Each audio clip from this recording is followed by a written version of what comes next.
Brohim Abaim, sejam todos bem-vindos ao nosso grupo de estudos. Bendito és tu, Adonai, que ensina a tua Torá ao teu povo Israel.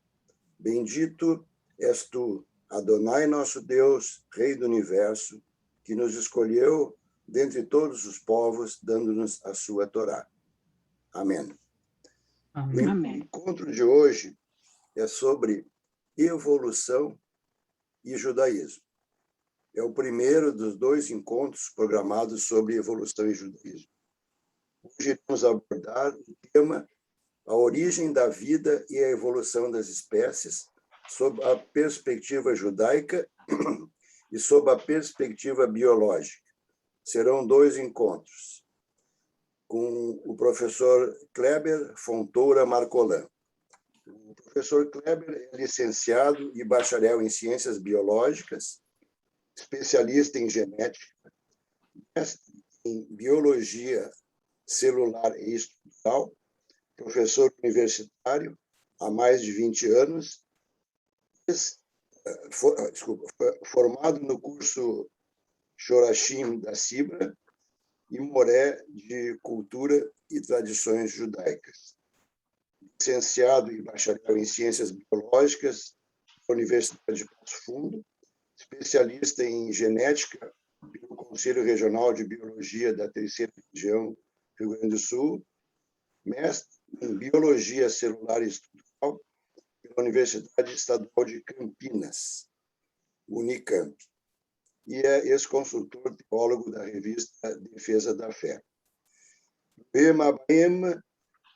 Sejam todos bem-vindos e Baruch Rabá, professor Kleber Marcolan. Com a palavra, o professor Kleber Marcolan. Muito bem. Todo mundo está me ouvindo bem aí? Perfeito, Kleber. Então, primeiramente, eu gostaria de agradecer o convite do Carlos e dizer que eu também fico bem feliz de participar do grupo de estudo, né, Judaísmo para Todos, que é um anseio que há muito tempo eu tinha dentro da Sibra para dar continuidade ao estudo de assuntos pertinentes ao judaísmo, né? Como o Carlos falou, eu sou egresso, digamos assim, do curso Shorashim, né? Eu fiz o curso, comecei a fazer em 2004, inicialmente para conhecer sobre o judaísmo, né? Por curiosidade mesmo, né? E posteriormente acabei, né, fazendo o curso com uma ênfase maior para realizar o meu processo de conversão. Né? E acabei, então, graças a Deus, né, Baruch Hashem, efetivando o meu processo de conversão e ingresso no Pacto de Israel. E, ao longo dessa trajetória, né, eu senti muita necessidade de aprofundar estudos, né, não ficar apenas no conhecimento básico a respeito do judaísmo. E uma das coisas que mais digamos assim, me deixava inquieto, e isso até antes do próprio curso, do próprio conhecimento judaico, era exatamente essa questão da biologia, enquanto a minha formação acadêmica, meu conhecimento biológico, minha formação mais catedrática, digamos assim, e o judaísmo, porque, querendo ou não, o judaísmo ele é uma religião, né? Ele não é só uma religião, né? Moret Lema falou bem isso também nos nossos encontros anteriores, ele perpassa pela religião, mas ele não é exclusivamente uma religião, mas ele tem, sim, fundamento religioso, tanto que para eu entrar, fazer parte do povo de Israel, tem que ser via conversão religiosa. Né? E como é que ficava essa questão, né, do conhecimento secular, conhecimento religioso, biologia, Torá, enfim, né, na questão principalmente do estudo da origem da vida? Então, eu propus até para o Carlos trazer esse tópico para fazer a gente pensar, enquanto judeus reformistas, enquanto judeus modernos, né, como é que a gente encara essa questão? Então, eu fiz uma apresentação, eu quero ver se o Carlos, tu vai ter que me habilitar para...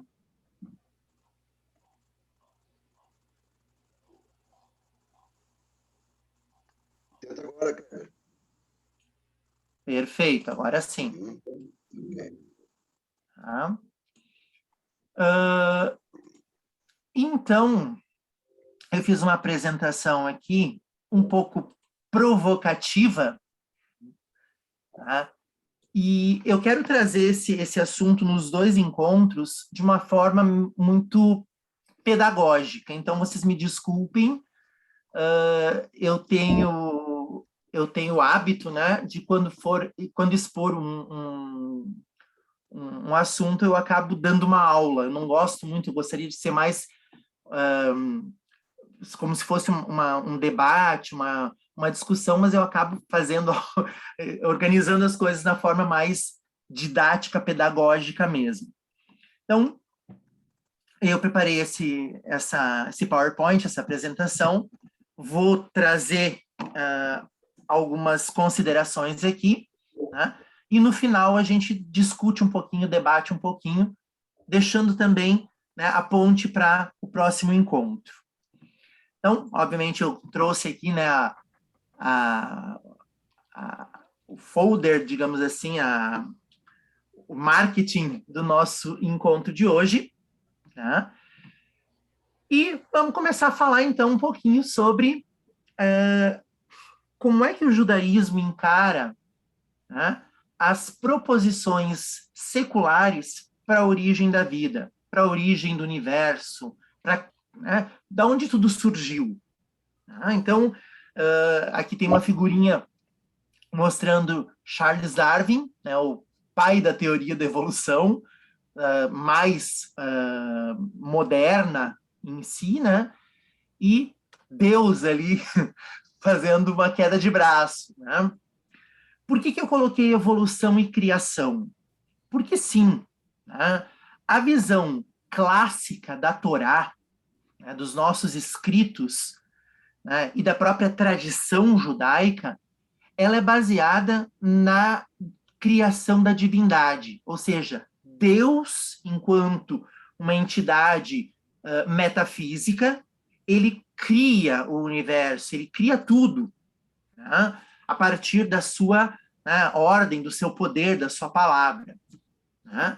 Então, a gente tem ali escrito, ali em Gênesis, né, em Bereshit, no princípio, ao criar Deus os céus e a terra era sem forma e vazia, e havia escuridão sobre a face do abismo, e o Espírito de Deus pairava sobre a face das águas. E Deus disse, haja luz, e houve luz. E Deus viu que a luz era boa, e Deus separou entre a luz e a escuridão, e Deus chamou a luz dia, e a escuridão chamou noite, e foi tarde e manhã, dia 1.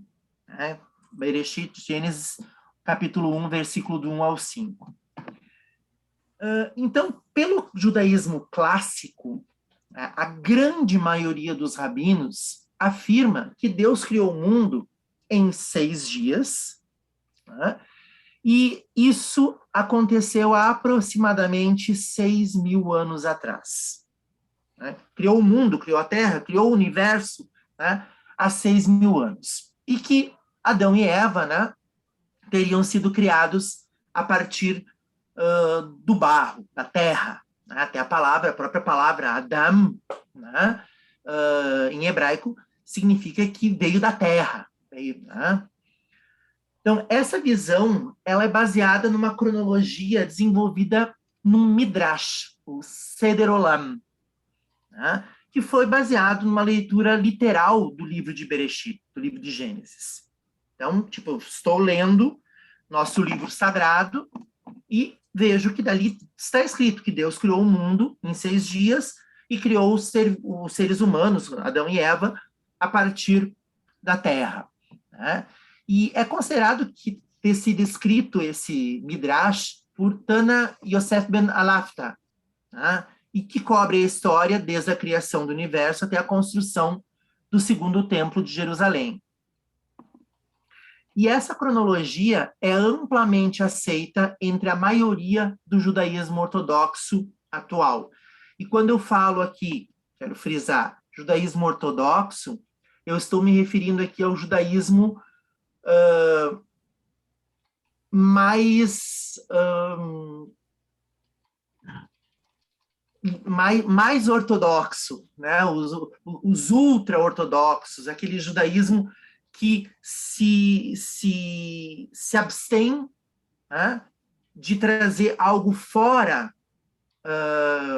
Bíblia hebraica, fora Torá, para dentro, né, das suas comunidades. Então, de acordo com a cronologia da criação, né, Deus criou o mundo, né, no dia 1º de Tishrei, né, no dia de Rosh Hashanah. Tanto que é por isso que a gente comemora até hoje, né, o Ano Novo como sendo também o dia em que Deus criou o mundo. É algo bem significativo dentro do judaísmo. E de acordo com essa cronologia, então, no dia 1, Deus cria a luz, né? Ele disse, haja luz, e faz a separação da luz e a escuridão. Ele cria o dia e a noite. No dia 2, ele faz separação das águas, né, e dos céus. Né? No dia 3, ele cria, né, faz separação das águas, né, agora, e da terra, cria então os mares, a terra, ervas com sementes e árvores frutíferas. No dia 4, Deus cria, então, os luminares, então, Sol, Lua e as estrelas. No dia 5, das águas, ele cria répteis, aves e peixes, de acordo com as suas espécies. E no dia 6, da terra, ele cria répteis, animais selvagens e o homem e a mulher, Adão e a Eva. Né? E no dia 7, Shabat, Deus, então, cessa o seu ato criativo, né?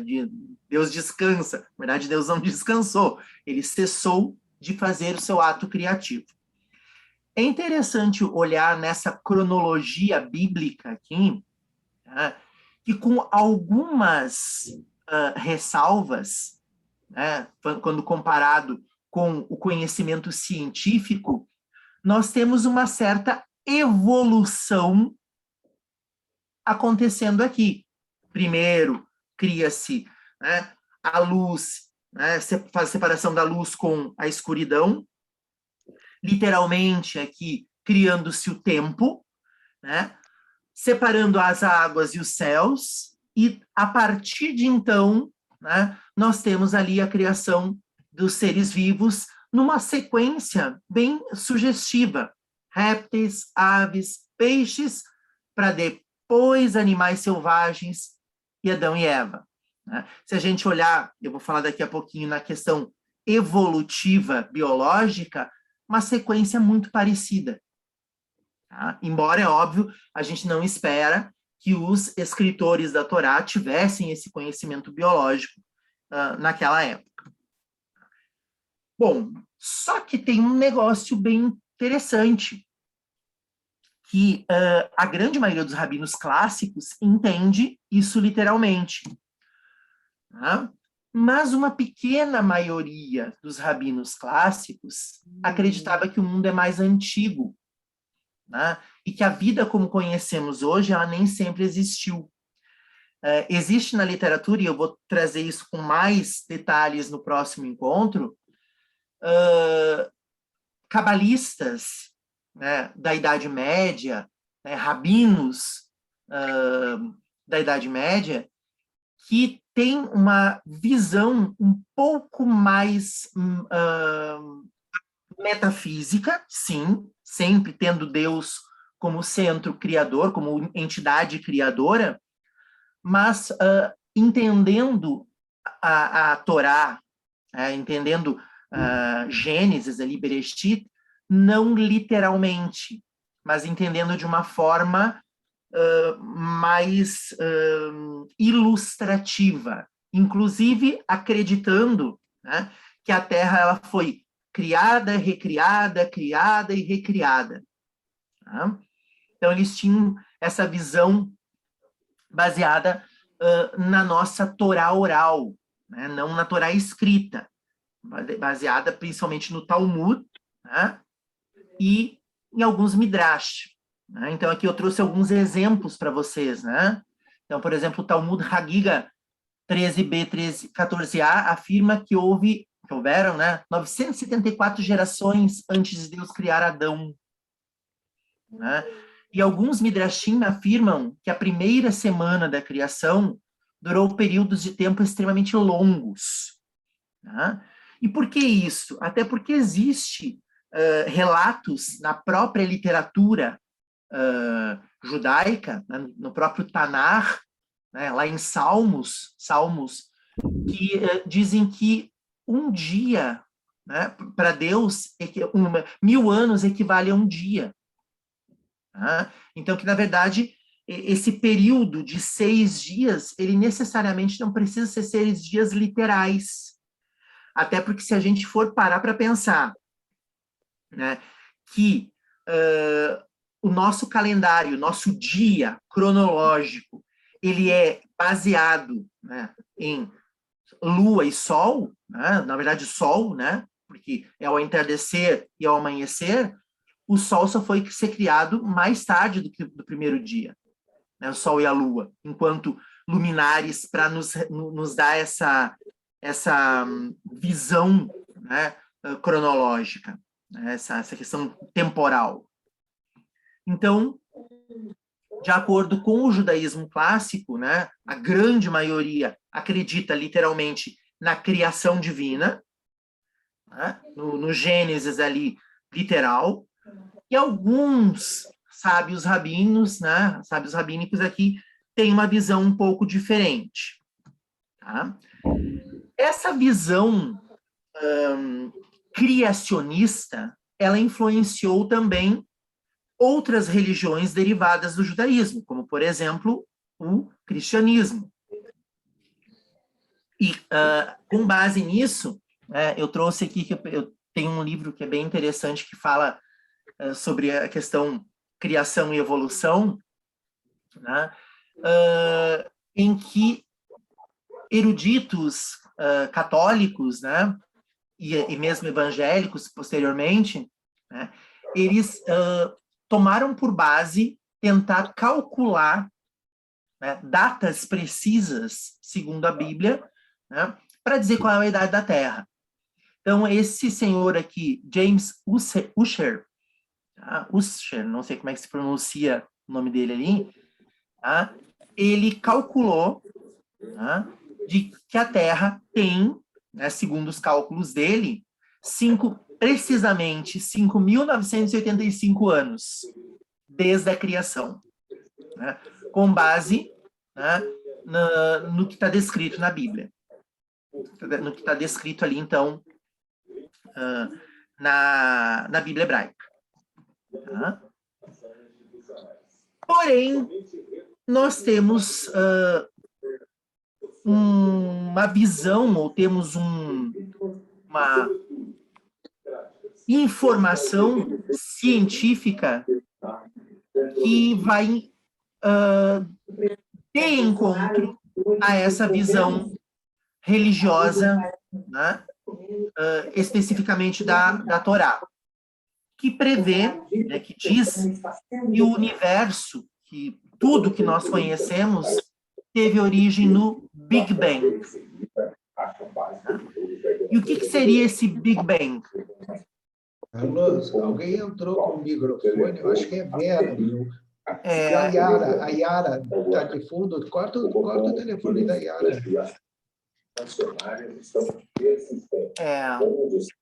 Negativo para as consequências da... Obrigado. Então, assim, ó, a teoria do Big Bang, ela diz que o universo ele teria se originado, né, a partir de um ponto, né, de temperatura e densidade altíssimas, que num dado momento, né, explode e começa a se expandir. Né? Então, do nada, essencialmente do nada, esse ponto, né, contendo toda a energia, toda, né, principalmente energia, né, ele teria se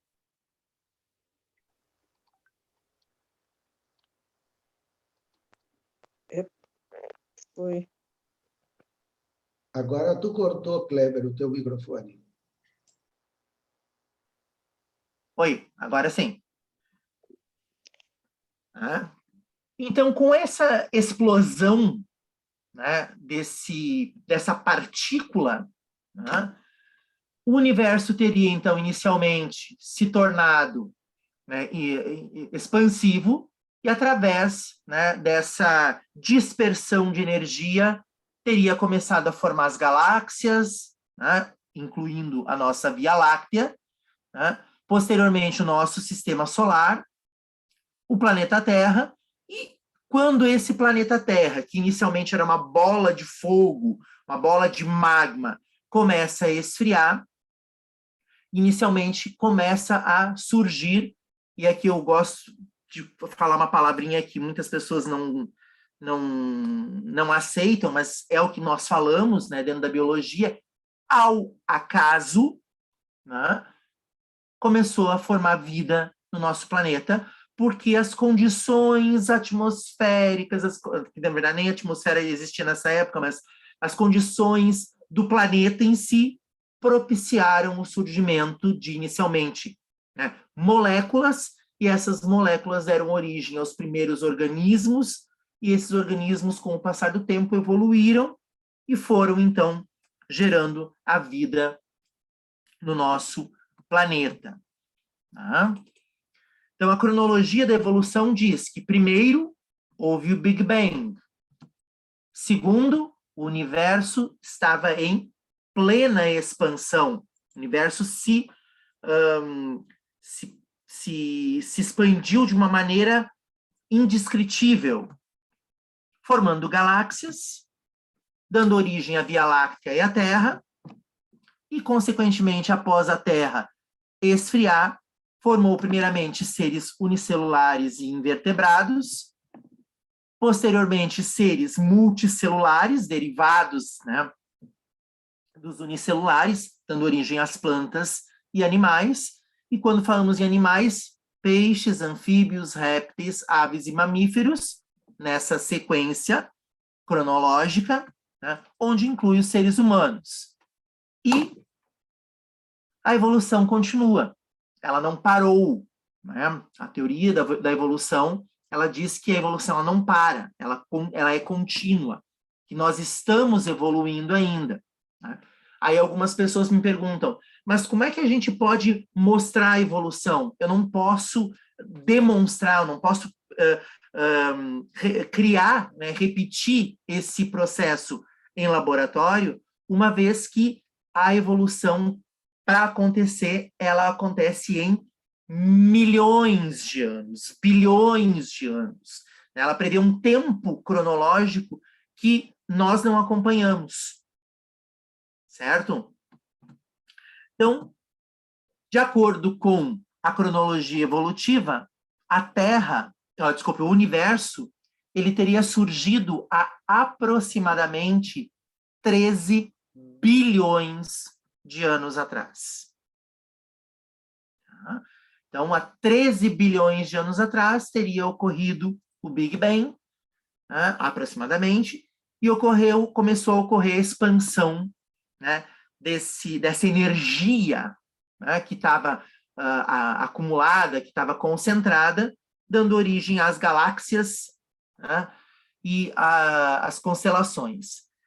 O nosso planeta Terra, né, é um pouco mais jovem em termos evolutivos, ele tem cerca de 4,56 bilhões de anos, né? Ou seja, levou basicamente, né, 9 bilhões de anos, né, para dar origem à Via Láctea e posteriormente ao planeta Terra.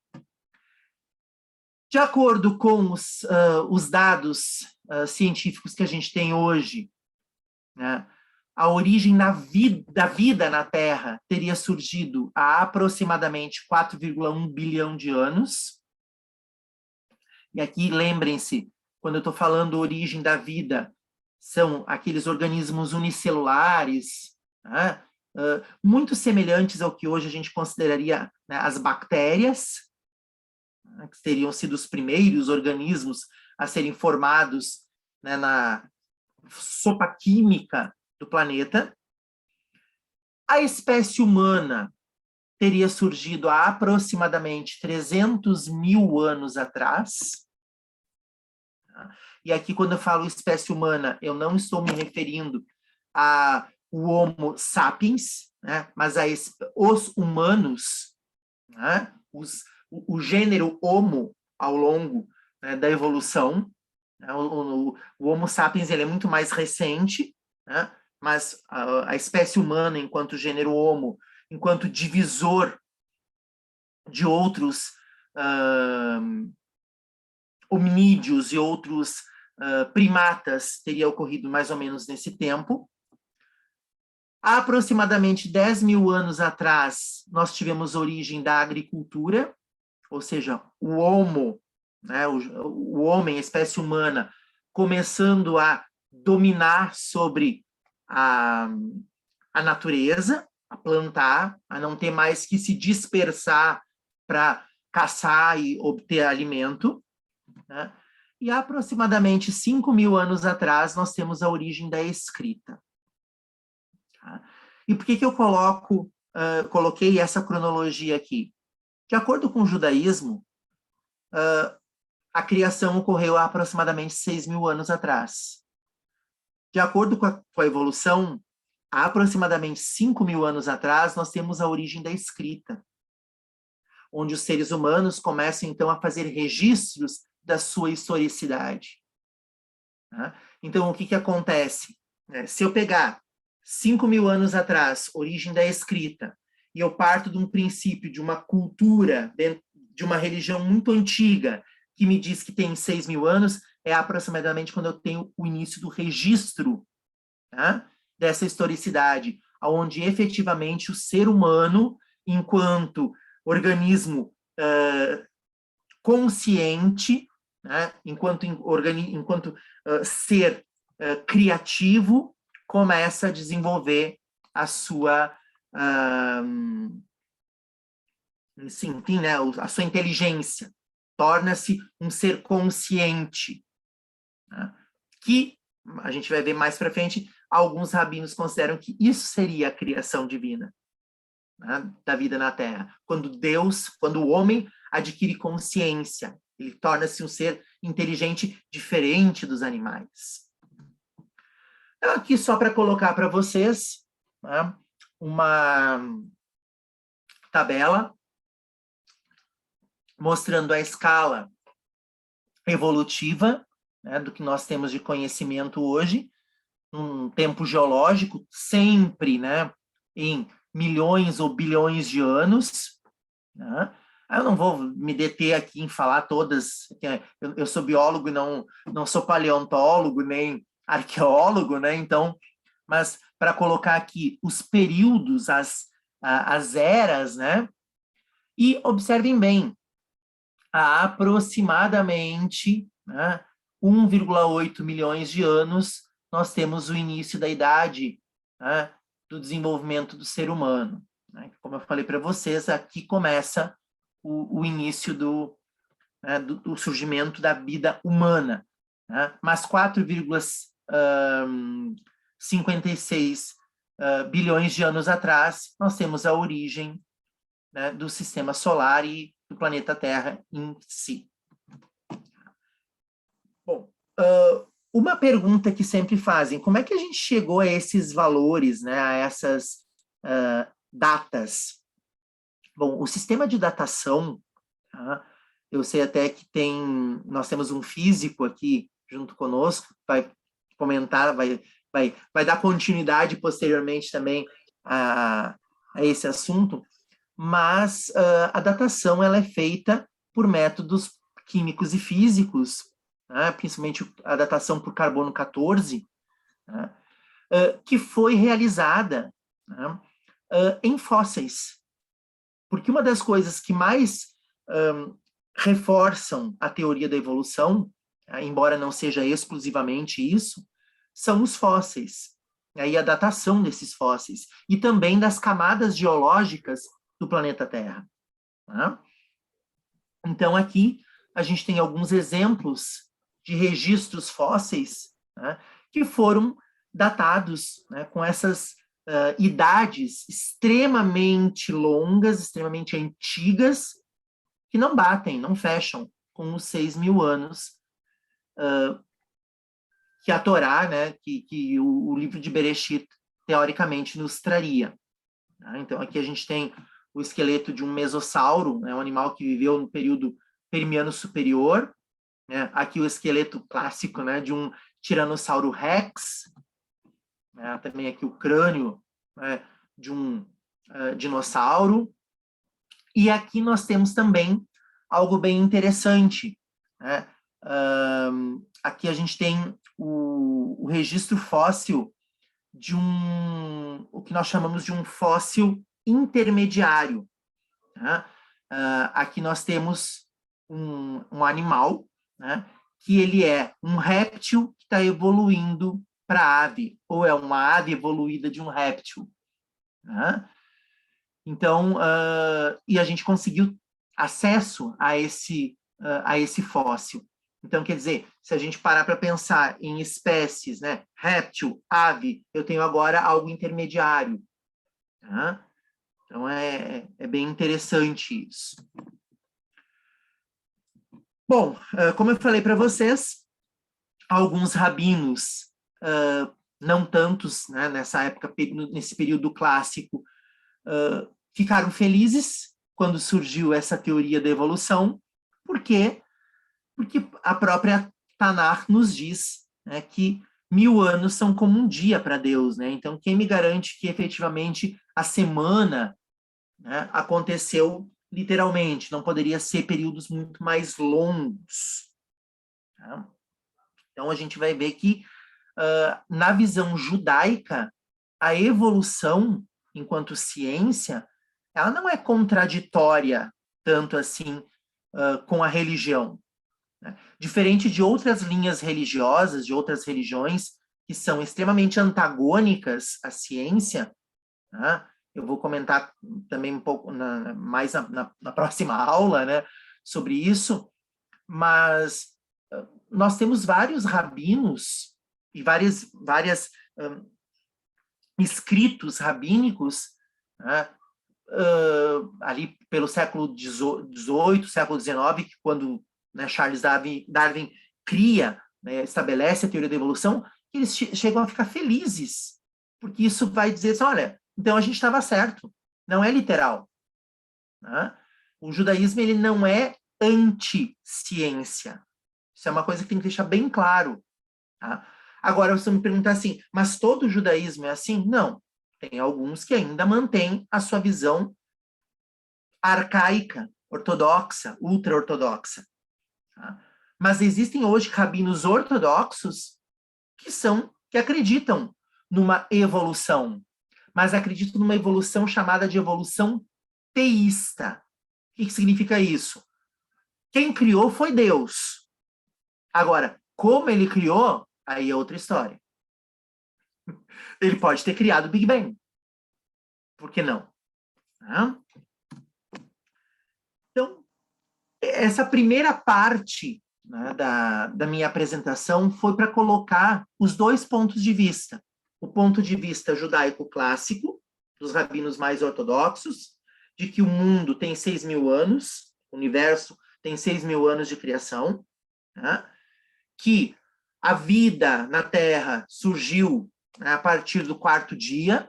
Deus começa a criar a vida na Terra, cria plantas, cria animais, cria o homem ali no 6º dia, né? E que a partir de então nós vivemos, né, houve ali a saída, né, o pecado do homem em relação à árvore do conhecimento do bem e do mal, toda a história que todo mundo aqui conhece com certeza, de Gênesis, e vivemos os dias até hoje esperando, né, evoluir moralmente, enfim, todo o nosso caráter judaico.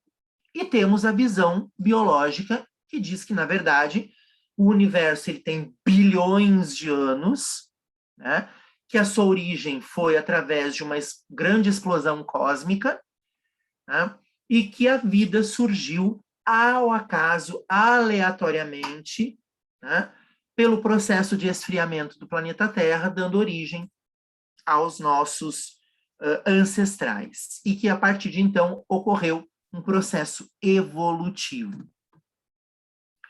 Tá?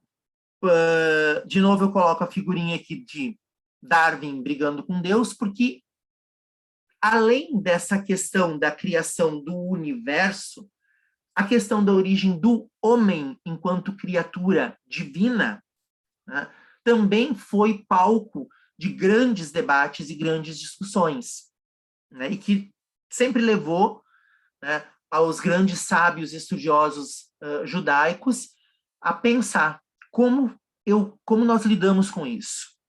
Né? Então, aqui a gente tem a passagem da criação do homem, ali em Gênesis 1, 26, 27, né? Que ele cria o homem à imagem e semelhança, né? E aqui a gente vai ter, né, muitos comentaristas da Torá, de forma bem enfática, tentando interpretar o que seria essa imagem e semelhança, né? E fala sobre o domínio do homem sobre os demais animais. E isso é uma das possíveis teorias que explica, né, a origem da vida, né, que defende que Deus criou e, a partir de então, essas espécies são imutáveis. Então, a gente tem duas teorias. A teoria fixista, que pode ser explicada pelo criacionismo, tá? E o criacionismo é essa explicação baseada nas escrituras sagradas, mas existe também uma teoria pseudocientífica, tá?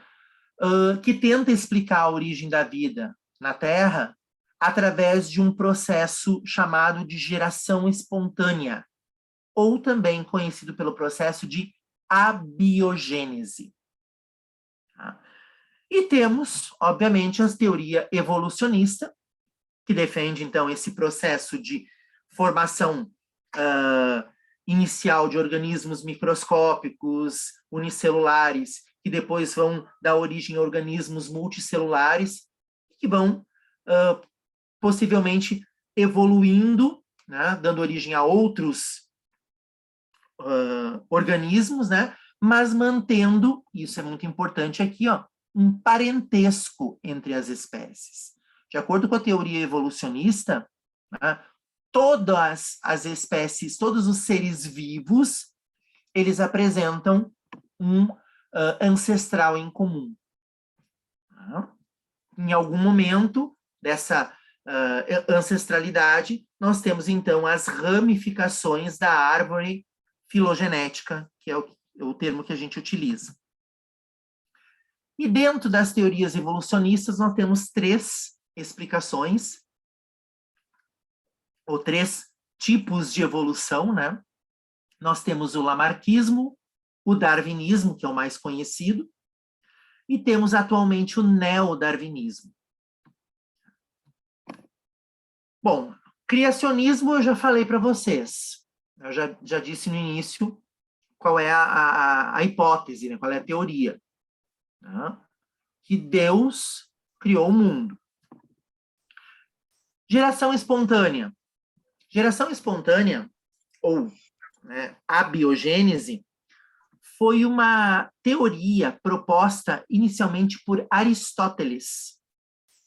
Tá? Então, observem bem, mais ou menos ali o 3º século antes da Era Comum, tá? Aonde ele se acreditava que a vida poderia se originar de matéria orgânica em decomposição, ou poderia se originar de matéria inanimada. Tá? Isso poderia explicar, por exemplo, o surgimento de novas espécies. Isso poderia explicar, por exemplo, a variabilidade, né, de espécies de seres vivos. Tá? E essa teoria, né, já calcada mais numa filosofia e não tanto na teologia, né, embora nessa época, durante todo esse período, não houvesse um embate ferrenho, né? Mas os pensadores e filósofos gregos, principalmente, eles eram mais racionais e não tanto, né, crentes. Então, eles elaboraram essa teoria. Isso ficou como uma verdade até aproximadamente o século XVI, gente. Tá? Quando um cientista italiano chamado Francesco Redi, tá, ele derruba a teoria da abiogênese proposta por Aristóteles com um experimento bem simples. Tá? O que ele faz? Ele colocou um pedacinho de carne dentro de um frasco, uma superfície, tá, de vidro, e ele tampou. Aí ele botou um outro pedacinho de carne num frasco e ele não tampou. Mas ele colocou uma redezinha, ele amarrou uma rede aqui, né, para impedir que alguma coisa pudesse penetrar e comer a carne, por exemplo. Mas que o ar tivesse contato com essa carne. E ele botou um pedacinho de carne num frasco aberto. O que ele tentou mostrar aqui? Óbvio, o pedaço de carne cujo frasco estava aberto, tá, gerou larvas, porque a carne apodreceu, em contato com o ar, obviamente, tá, atraiu moscas, essas moscas pousaram aqui, colocaram ovos, os ovos eclodiram e as larvas das moscas começaram a comer a carne. Na verdade, é isso que acontece naturalmente. Então, surgiu larvas da carne? Sim, mas na verdade vieram dos ovos postos pelas moscas. Só que essa constatação era o que Aristóteles via, por exemplo, quando de um esterco de vaca surgia um fungo, né? Ou quando do lodo, né, nascia um sapo. Na verdade, não era do lodo, né? O girino estava lá na água, mas daí se evoluiu para o sapo. Tá? Agora, observem bem, nos dois frascos, no que estava tampado e no que estava protegido por uma rede, as moscas não puderam entrar. Então, não nasceu nada na carne. Então, necessariamente, não era a carne que gerava espontaneamente vida. Tá? O que Redi diz aqui? Que organismos vivos só podem se originar a partir de organismos vivos pré-existentes. Ou seja, uma vida gera outra vida. Não é de matéria orgânica em decomposição que vai surgir a vida. Tá? Então, aquela explicação do Aristóteles já não satisfazia mais. Tá? Bom, isso foi algo bem importante, porque nessa época também nós temos a descoberta dos micro-organismos. Né? Eu vou passar rapidinho isso aqui, porque, como eu falei para vocês, é minha aula de biologia, então não quero tornar muito enfadonho essa apresentação. Mas, no século XVI, em 1665, esse senhor chamado Robert Hooke, ele consegue visualizar através de um aparelho que ele montou de lentes de aumento, que ele chama de microscópio, tá? Pequenas estruturas formando, né, vegetais e formando seres humanos. Ele chama de células. Tá? E essa visualização dessas estruturas microscópicas, chamadas de células, reforçam, né, a teoria do Redd, de que vida só pode nascer de uma vida pré-existente. E como toda vida, todo ser vivo é formado de células, né, todo organismo vivo, né, tem que ter surgido através de uma reprodução celular. E mais do que isso ainda, este senhor chamado Anton van Leeuwenhoek, ele consegue descobrir, visualizar, tá, em matéria orgânica e até mesmo em matéria inorgânica, até mesmo, por exemplo, em água parada, a presença de micro-organismos, tá, que não são células. Por exemplo, que não são células, micro-organismos que não são formadores de estruturas, mas que são unicelulares, como bactérias, como fungos. Tá? Ele observa micro-organismos vivos, micro-organismos que estão em movimento. Ele consegue até descrever isso aqui. Tá? E ele chama esses micro-organismos de animálculos, tá? Porque se achava que eram pequenos animaizinhos. Tá? Ele examinou, então, olha, água da chuva, saliva, fezes, e ele encontrou nesses materiais esses micro-organismos. Bom, por que eu estou trazendo essa descoberta, né, dos pais da microscopia nesse momento? Porque em 1745, John Needham, que era um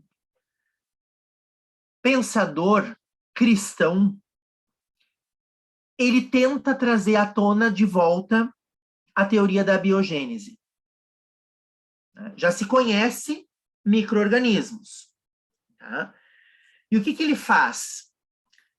Ele pega matéria orgânica, um caldo, a sopa, né, contendo nutrientes, ele ferve essa sopa, tá, dentro de um tubo de ensaio aqui, e deixa, quer dizer, ele mata, teoricamente, todos os micro-organismos presentes naquele caldo, né, esteriliza aquele caldo, mas ele deixa esse frasco aberto.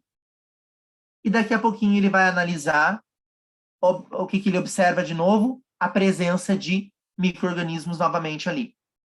Então, o que o Needham falou?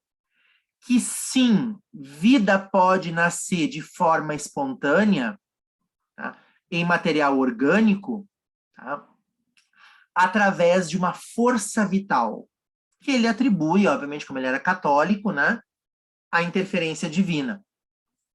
Então, não é o material em si que gera a vida, mas é algo que está no ar, né, a força vital que vai agir sobre essa matéria orgânica e vai produzir vida. Aí, mais uma vez, um cientista italiano, só que agora Lázaro Spallanzani, faz o mesmo experimento, com uma diferença. Ele tampa o frasco. E não apareceu nenhum micro-organismo. E aí o Spallanzani diz o seguinte: se essa força vital é de Deus, Deus não tem o porquê se restringir à tampa de um frasco. Então, quer dizer, por que não surgiu vida aqui? Por que eu não consigo ver micro-organismo nesse frasco vedado? E aí, para derrubar totalmente de vez a teoria da abiogênese, no século XVIII, Louis Pasteur, através do seu famoso experimento né, do gargalo em forma de pescoço de cisne, demonstra que, na verdade, não é força vital nenhuma, e sim é a presença de micro-organismos no ar que produz, né, o surgimento deles naquele caldo nutritivo ali. Ele faz o quê? Ele bota um caldo nutritivo dentro de um balão, através do fogo, ele estica o gargalo do balão e entorta e deixa aberto, ó. Ele não tampa o gargalo, não tampa o frasco. E deixa ali bonitinho, ó. O caldo é fervido, ele ferve que nem o Nidan ferveu, e deixa ali. Só que não cresce nenhum micro-organismo. Por quê? Porque os micro-organismos estão no ar e eles teriam que cair dentro do caldo nutritivo. Né? E como o gargalo está curvado aqui, não tem, né, como isso acontecer. Aí, quando ele quebra o gargalo e deixa novamente exposto o líquido, vai aparecer micro-organismos. Então, a ideia desses cientistas é provar, não existe geração espontânea. Não existe. Toda a vida provém de uma vida pré-existente. Só se criou micro-organismos aqui porque eles vieram do ar.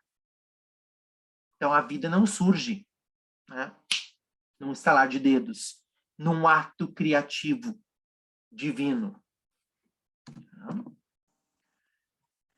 E aí, para a gente finalizar essa parte de hoje, nós temos as teorias da evolução, né, que surgem a partir do século XVII, século XVIII, né, com base em todos esses experimentos científicos. E nós temos como primeiro representante, né, do evolucionismo, da teoria da evolução, Jean-Baptiste Lamarck, que era um naturalista francês e que, através de observação, para ver o surgimento das diferentes espécies na natureza, ele cria uma teoria baseada em duas leis que ele estipula, que é a lei do uso e do desuso e a lei da herança dos caracteres adquiridos. O que o Lamarck diz? Ele diz o seguinte: ó, como é que eu vou ter diferentes organismos vivos, né, com uma variabilidade entre eles? Por que eu posso ter, por exemplo, né, uma girafa com pescoço grande e uma girafa com pescoço curto? De acordo com Lamarck, tá, nós temos aqui duas girafas primitivas. Uma se alimentava de folhas rasteiras. Então, o pescoço dela não era o suficiente para ela comer ali. Enquanto a outra girafa começou a tentar comer, né, folhas mais altas. E ela começou a usar, né, o seu pescoço para tentar, né, a espichar o seu pescoço para tentar comer folhas mais altas. Como o pescoço estava sendo usado, essa girafa teve o seu pescoço aumentado de tamanho, enquanto aquela que não usou o pescoço continuou com o tamanho normal, o tamanho original. Tá? Essa é a lei do uso e do desuso. Mas mais do que isso, Lamarck disse, essa girafa agora, quando ela tiver filhotes, os filhotes dela já vão nascer com o pescoço comprido. Porque foi uma característica que ela adquiriu, que ela pode passar para os seus descendentes. Claro que tudo isso por milhares de anos. Não é uma coisa que acontece de uma hora para outra. Tá? Bom, a teoria do lamarquismo, ela não se sustentou. Tá? Lamarck ele tentou explicar como é que, através de um processo evolutivo, as espécies poderiam adquirir novas características e poderia ter uma diversidade de espécies, mas acabou não tendo esse êxito, não explicava todas as características presentes na natureza. Aí surge Darwin, né? E olha só que interessante, o Darwin, ele primeiramente se formou em medicina e depois ele fez teologia. O Darwin era teólogo, né? Darwin, para muitos religiosos hoje, ele era, né, um ateu. Não, ele não era ateu, ele era teólogo. Tá? E Darwin, ele cria, para tentar explicar, né, o surgimento da vida e da evolução das espécies, a teoria da seleção natural. O que é a seleção natural? Tá? Seleção natural, literalmente, é os mais adaptados sobrevivem. Tá? Tem gente que acha que a teoria de Darwin é os mais fortes sobrevivem, né? A sobrevivência dos mais fortes. Não é os mais fortes, são os mais adaptáveis. Tá? Foi uma teoria criada por ele e por Wallace, tá? Em 1838. Tá? E essa teoria de Darwin foi a que mais teve êxito em se opor à teoria fixista.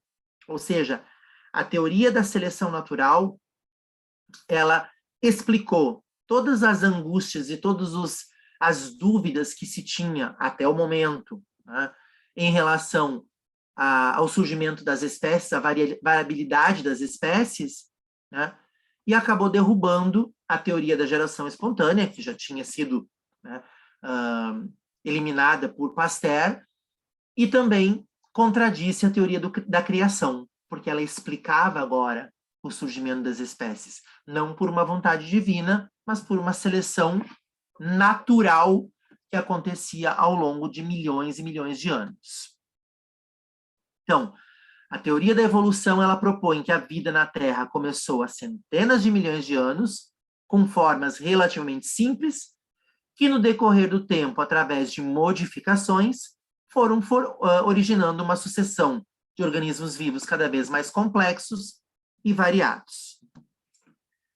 Ele fez isso através de viagens como observador de natureza, como naturalista, através do seu navio, do seu barco, né, o The Beagle. E aqui só para mostrar para vocês, nesse mapa, o trajeto, né, que ele fez, né, a rota do Beagle. Então, observem bem, o Darwin basicamente viajou o planeta inteiro, né, inclusive passando pelo Brasil aqui, ó, passou aqui pela região amazônica, passou pela região né, costeira brasileira, né, mas foi essencialmente nas Ilhas Galápagos que Darwin teve contato com diferentes espécies de um mesmo gênero, né, ou diferentes variações de uma espécie, né, e ele também conseguiu observar que algumas dessas espécies, né, pelo fato de o ambiente se manter estável, né, elas não tiveram a necessidade de evoluir, porque a evolução, né, ela vai acontecer por seleção natural quando a natureza impõe, né, condições que eu preciso evoluir. Se a natureza, né, se eu estou adaptado às condições naturais, não tenho por que eu mudar, não tem por que ocorrer evolução. Tá?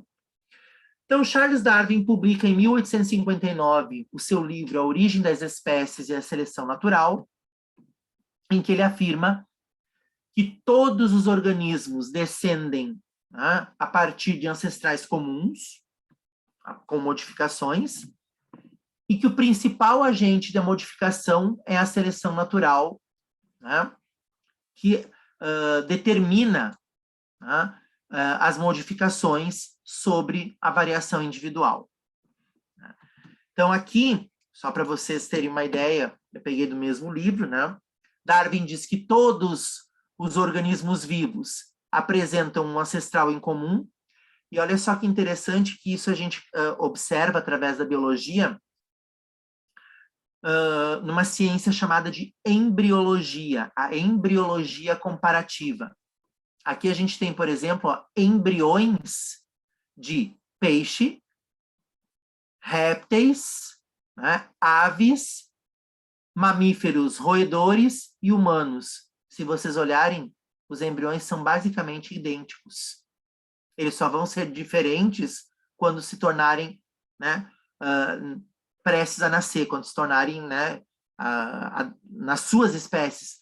Mas embriologicamente, nós temos estruturas em comum. Tanto que, né, a gente tem órgãos vestigiais dentro da nossa própria espécie. Então, aqui agora, tentando contrapor o que o Lamarck falou, o Darwin diz o seguinte, ó, na verdade, a natureza, existiam girafas com pescoços de tamanhos variados. As girafas que tinham o pescoço mais comprido conseguiam alcançar o topo das árvores, ter as folhas mais tenras, mais saborosas, mais nutritivas. As que não tinham o pescoço comprido não alcançavam e morriam de fome. Isso é uma seleção do mais adaptado. Isso é seleção natural. E isso a gente pode ver também através de registros fósseis. A gente pode ver essa evolução gradativa, né? Aqui tendo como base crânios, né, de hominídeos ao longo, né, da evolução. Aqui a gente tem, por exemplo, ó, o Sahelanthropus, os nomezinhos são lindos, né? Sahelanthropus chadensis, né? De 6 a 7 milhões de anos atrás. Aqui o Australopithecus africanos, 2 milhões e meio atrás. O Homo erectus, 1 milhão de anos atrás. O Homo de Neandertal, 50 mil anos. E o Homo sapiens, em torno de 30 mil anos atrás. Se nós olharmos, né, o crânio de todos esses hominídeos, existe sempre algo em comum. Nós temos também estruturas homólogas que provam essa ancestralidade em comum, como, por exemplo, né, ossos do nosso braço e mão são semelhantes à nadadeira do golfinho, que são semelhantes também ao encontrado nas asas do morcego e nas asas de uma ave. Ou seja, aves, né, mamíferos voadores, mamíferos aquáticos e humanos têm estruturas que são homólogas, né, que servem para funções diferentes, mas que são semelhantes em termos de estrutura. Então, explicando por que que a gente descende, tem uma ancestralidade em comum. Além dos órgãos vestigiais, como eu falei para vocês, né? Nós temos o famoso apêndice cecal, que eu sempre explico para os meus alunos, né, quando eu dou aula de anatomia, o apêndice, para nós hoje, ele não serve para nada, mas ele é um órgão vestigial na época que nós éramos apenas vegetarianos. O apêndice, ele deixa de ter função, né, quando a gente passa a consumir carne, né? Assim como o nosso dente siso, né? Os sisos também, né, não tem, são resquícios evolutivos. Outro órgão vestigial, outra estrutura vestigial, né, é o nosso cóccix. O cóccix é formado por 4 ossinhos que são semelhantes às caudas dos primatas que possuem rabo, possuem cauda. Tá? Então, são essas as proposições da teoria darwinista. Mas, apesar de tudo isso, a teoria darwinista ainda não explicava a variabilidade intraespécie. E isso vai ser explicado pela teoria sintética da evolução, ou neodarwinismo, né? Em que, nessa nova concepção evolutiva, as variações genéticas são explicadas biologicamente como sendo causas fundamentais da evolução. Né? E a principal causa genética, né, são as mutações. Isso explicaria o surgimento, por exemplo, essas evoluções ou esses saltos evolutivos que as espécies sofrem. Então, a variabilidade ela é basicamente causada por mutação genética, mas tem também, obviamente, recombinação genética, né, mutações danosas em alguns casos, como as alterações cromossômicas, né, e também a migração, né, a deriva genética e a migração. O isolamento o isolamento geográfico, ele também pode ser um fator que promove o surgimento da variabilidade. Então, dentro da teoria sintética da evolução, a mutação é o processo que cria essa variabilidade, a recombinação genética, alterações na estrutura e número de cromossomos e migração ampliam a variabilidade, tá? E processos que orientam as populações para maior adaptação seria a seleção natural, o isolamento reprodutivo, isolamento geográfico, né? E a deriva genética, fazendo, então, com que, gradativamente, nós venhamos a ter essa evolução. Né?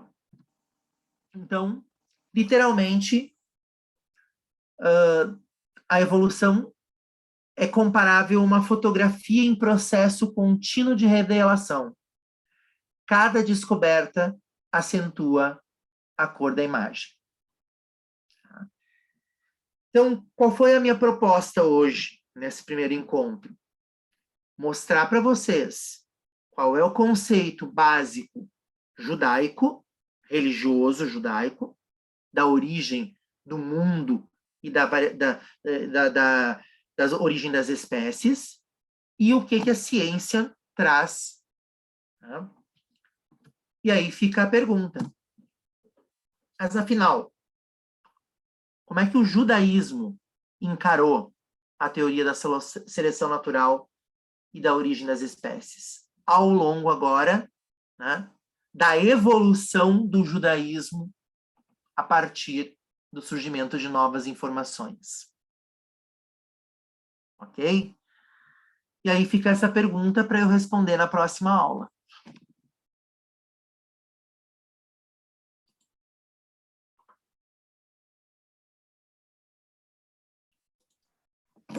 Dúvidas, pessoal?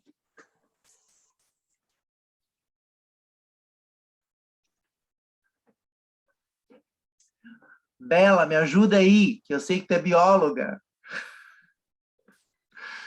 Contribui comigo.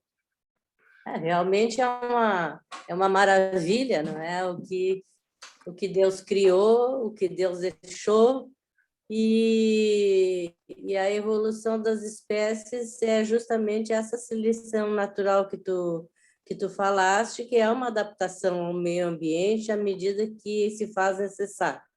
Essa é a coisa mais importante que tem eu peço desculpas, porque eu tive outra live antes ainda do Chat Shalom, não vi o início da tua palestra, mas o que eu ouvi, o que eu pude ouvir, gostei muito, e é um fascínio que a gente tem de saber como e tem tanta variabilidade de espécies e que é tão importante os ecossistemas, né? Também para eles poderem ser, eles são importantes, por isso que não se pode quebrar nenhum ecossistema que vai prejudicar vamos dizer assim, em detrimento de espécies que vão morrer, que vão desaparecer, e que vai haver um desequilíbrio e que vai prejudicar o ambiente.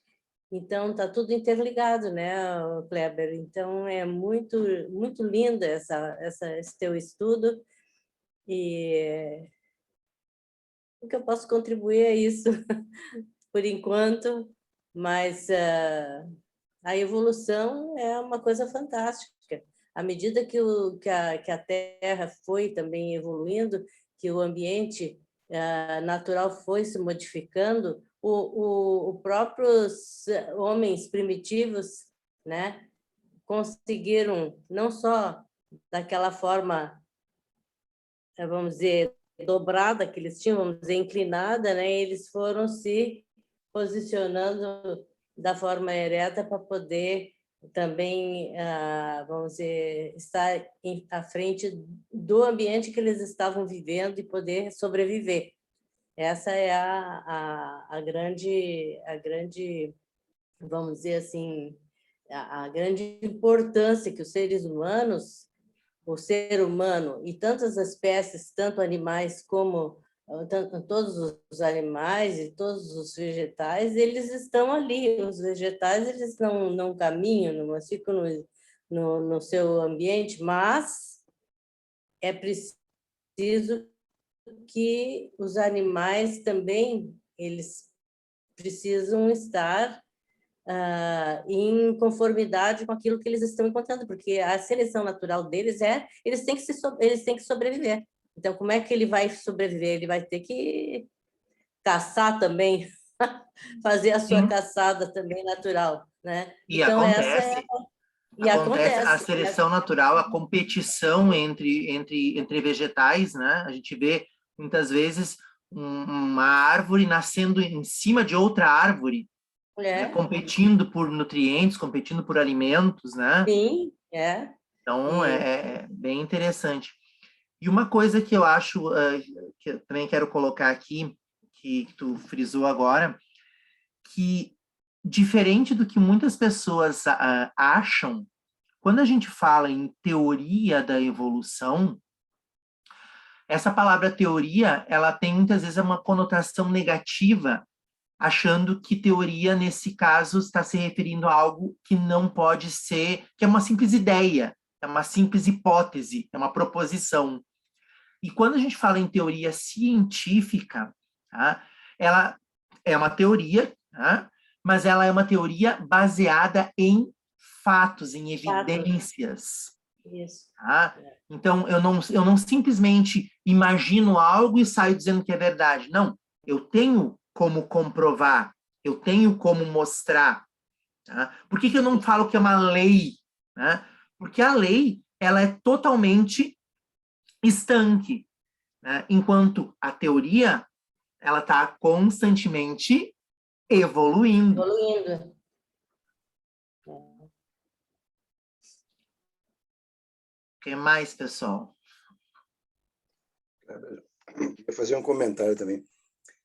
Para mim, a maior tradição do judaísmo, a maior tradição judaica, é evoluir. E se a gente acompanha a ciência, a gente vê que não tem nenhuma contradição entre a ciência e o judaísmo. Bem pelo contrário. A gente é uma tradição interpretativa. Claro, a gente não é cada um interpretar como quer. Existem regras hermenêuticas para uma interpretação, baseada, como tu mesmo colocou, em cima dos textos da Torá, e tu citou o Talmud também, vários tratados e outras fontes. E a gente tem uma das maiores evoluções que teve dentro do judaísmo, que foi uma revolução, foi a criação do Talmud, depois do Segundo Templo. Então, a gente tem já uma grande evolução. E daí, de lá para cá, o judaísmo evoluiu.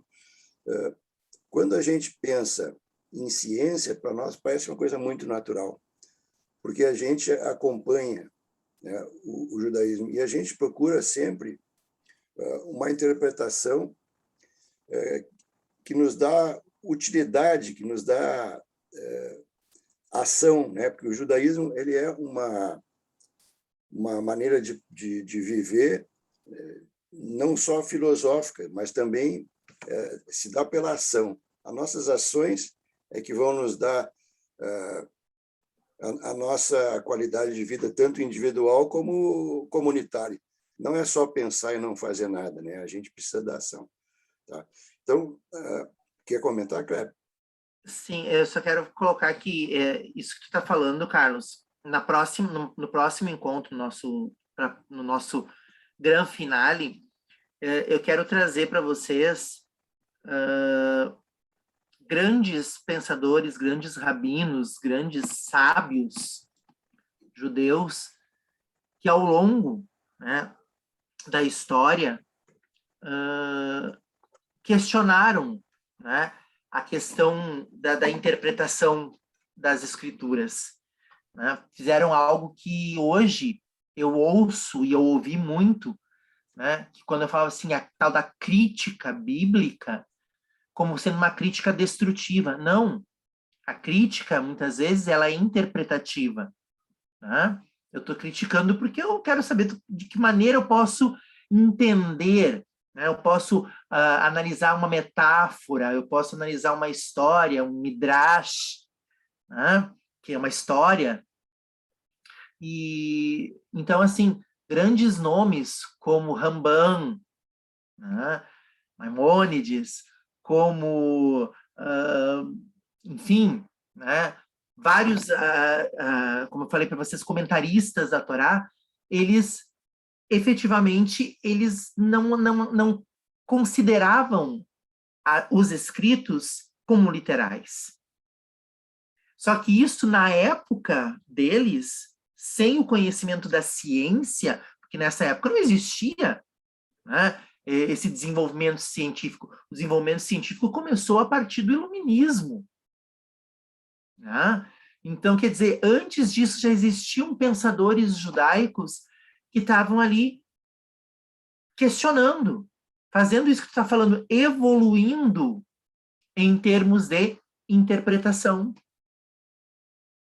Tá? E isso é algo fantástico, porque, então, respondendo de uma forma bem dando um spoiler da próxima aula, né, do próximo encontro, tá? O judaísmo, ele não encara a evolução como uma ofensa, ele não encara a ciência como uma oposição, muito antes pelo contrário. Tá? Um bom judeu religioso é uma pessoa que ama o conhecimento. Sim, nós somos um povo que valoriza muito o conhecimento. E olha aqui que o Nihad quer falar, Nihad? Oi, Nihad. Então, tá me escutando? Sim, claro. Tarema depois. Pois é, escutei bastante, tem um monte de pergunta, mas eu acho melhor, no meu caso, acho melhor aguardar o próximo episódio, porque eu acho que eu vou fazer bastante pergunta, hein? Prepara aí, viu? O tempo para discussão, porque essa introdução deu uma boa revisada naquilo que alguns já sabem, outros não sabem, mas depois do spoiler que ele deu aí, nosso palestrante, eu tô ansioso para o próximo. Era isso. Bom. Eu quero parar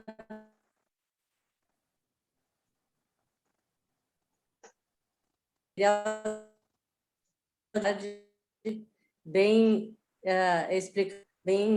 muito bem feito. Parabéns. Obrigado. Então, por hoje era isso. Fala, o mestre Talema ainda quer falar. Bom, eu só queria te cumprimentar, Kleber, pela beleza dessa aula e da tua... Eu vejo que tu é rigorosamente científico e que tu tem alta qualidade nas tuas mensagens. E é claro que esse histórico que tu fizeste vai ser finalizado na próxima aula com as coisas mais atuais, né? Então, eu também estou na expectativa da próxima aula, porque até a segunda metade do século XX, essa oposição entre o criacionismo e o cientificismo era real, existia. Mas depois que se descobriu que o universo é infinito, tende à expansão, e que provavelmente ele veio também de uma grande explosão inicial, isso aproximou muito a ciência da religião, e aquela contradição que havia até metade do século passado, esvaiu-se. Tanto é que, hoje em dia, grandes cientistas judeus, a partir do próprio Einstein, eles conseguem conjugar a ciência com a religião. E nós também conseguimos conjugar isso, temos tanto amor pela ciência quanto pela religião. Porque a própria ciência ainda não descobriu qual é o mistério da origem da vida, né? Nem conseguiu descobrir o mistério da origem do universo. Quer dizer, tudo é misterioso. Então, se tudo ainda é misterioso, a melhor posição é a mística, é tu entrar em contato com o mistério da vida e reverenciá-lo. Mas só para finalizar, eu queria mostrar aqui, ó, essa pedra aqui, ó. Queria recomendar a última edição do Cosmos. O Cosmos é aquela série criada pelo Carl Sagan, grande cientista judeu, né, americano, e que agora, em 1920, se fez uma nova série, e eles chegaram à conclusão que a origem da vida está associada a esse elemento aqui chamado olivina. A olivina, a vida surgiu nos mares, nos interstícios da olivina, que é esse mineral, esse cristal verde, com essa associação de outros minerais. Queria recomendar, então, essa série, a última, agora de 2020, onde eles falam da origem da vida e o cosmos. Foi uma grande revolução no conhecimento científico, né? E nós que amamos a ciência e amamos a espiritualidade, gostamos sempre de estarmos atualizados. E, enfim, te agradecer e saber que tu está nos conduzindo por um caminho de síntese, né? Que no início tu abriu com a tese e antítese, e agora, na próxima aula, tu vai chegar na síntese. Na síntese, exatamente. Okay. Kleber, meus parabéns pelo teu trabalho. Gostei muito. Já estamos ansiosos para o próximo encontro, na próxima semana. E como a gente está com o nosso tempo limitado hoje, a gente vai deixar nossas perguntas tudo para a próxima aula. E a gente vai, então, iniciar o encerramento. Eu gostaria antes de encerrar, falar, né, o que vai acontecer depois da aula que vem, né? A aula que vem é do Kleber. Aí, depois da aula do Kleber, aí eu vou também falar, né, por 2 aulas. E o tema que eu vou falar também casa muito bem aqui com o tema que o Kleber colocou, que também é ciência. Eu vou falar também sobre o Bereshit, mas a nível de interpretação histórico-crítica da Torá, baseado na ciência, que não é a biologia, mas é a ciência história. Também vamos abordar o Bereshit à luz da história. E é a história histórica do judaísmo que a gente vai falar.